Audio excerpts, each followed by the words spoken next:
Any brother? Yes, brother. After the show, I read a comment on Twitter on SRK, Sharokhan's Twitter, that he said that post-show he had some discussion with you, and he has mentioned that after a post-show I had a discussion with Dr. Zakir Naik and it was very enlightening. I would like to know what was that enlightening session with Dr. Shahrukh.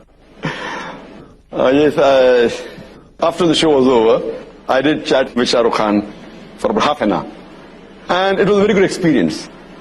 I cannot discuss everything because many things were personal, so it would be wrong on me to say in public. I was meeting for the first time. It was the first time I met him personally, though there are some common friends who are his friends and my friends. But this is the first time meeting him personally. And one thing is for sure, that I am happy that I maintained my policy of not to just rely on the news. But before the show, and which everyone may be aware, that it comes in the media, many people, many of my friends have told, Shahrukh Khan is not a practicing Muslim and he's not happy to be a Muslim, and he normally gives comments against Islam, and he does this and that. I personally have not heard it personally on the television. I have not heard, because I watch television very little. But because it were comments, I followed the verse of the Quran. Quran says in Surah Hujurat chapter 49 verse number 6, that whenever you get a message, check it up before you pass it on to the third person. The same thing what I use, whether anyone asking comment, like Barakhadat asked me on Osama bin Laden, I said I don't know. Same thing, even though hearing negative comments to Shahrukh Khan, I always said Allah Alam. But what I heard him saying on the show, I'm not talking in the chat after the show, what I heard him on the show, I felt, irrespective whether he's practicing or not, but his answers were far better than most of the Muslims on the show. Not counting, of course, Maulana Mahmood Madni, he's a close friend of mine. MashaAllah, he's a practicing Muslim. But leaving aside him, what answers he gave, compared to all the other Muslims on the show, his answers were more correct.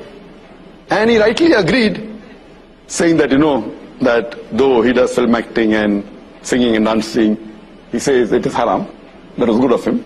And he says that he has less knowledge. But he also said that for correct knowledge, you should ask the scholars and the ulamas and the maulanas. So his answers were far superior than the other people who were Muslim in the talk show. And after the show, one comment I'd like to make, that while discussing on the issue of Muslim identity, he asked me, Dr. Zakir Naik, he said, Dr. Zakir Sahab, what is your view? How important is it to keep a beard and wear the cap? So giving an analogy, that it wasn't a talk show, there was no Barakhadat. So I could explain to Brother Shahrukh Khan more easily and, without any interruption. So I told him that when you appear for an examination, there are some questions which have 1 mark, some questions have 10 marks, some questions have 20 marks. The Muslim identity, wearing the cap and the beard, though it's not of utmost importance, but it is important, it may carry maybe 1 mark. Behaving, practically being honest, speaking the truth, these points about Islam, the practice, may carry 10 marks, may carry 5 marks. So, though keeping a beard is not the most important, you can miss the 1 marks and concentrate on the 10 marks and 5 marks and 20 marks.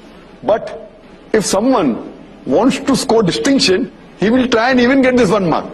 For example, when we appeared for the medical examination, we tried even to get that half mark, because we want to score above 90. So when you want to score above 90, this is very important. Beard is important and cap is important. It's a part of the sunnah. But if someone doesn't keep a beard, you cannot say that he's not a Muslim. You cannot say he's not a Muslim, doesn't sport a beard or doesn't wear a cap. But, you have given a very good analogy. So you like the example, that it is important, but may carry 1 mark, 2 marks. The more important is the amal. The other things about being honest, about offering salah, not doing shirk. This is of more importance. And as I mentioned even in my answer to the talk show, that if a person does not keep a beard, it doesn't come in the 70 major sins. There is a scholar by the name of Imam al-Dhahabi, and he has listed the 70 major sins in Islam. First being the shirk, then being murder, going down the line. But the beard doesn't appear. That does not mean it's not a sin. Some scholars say that it is a sunnah, mustahab, that's encouraging. Some scholars say that it is fard to keep a beard. But whatever it is, no one puts it in the major sin. Either it's a minor sin or it's a very important sunnah. So it's not part of the major sin. Hope that answers.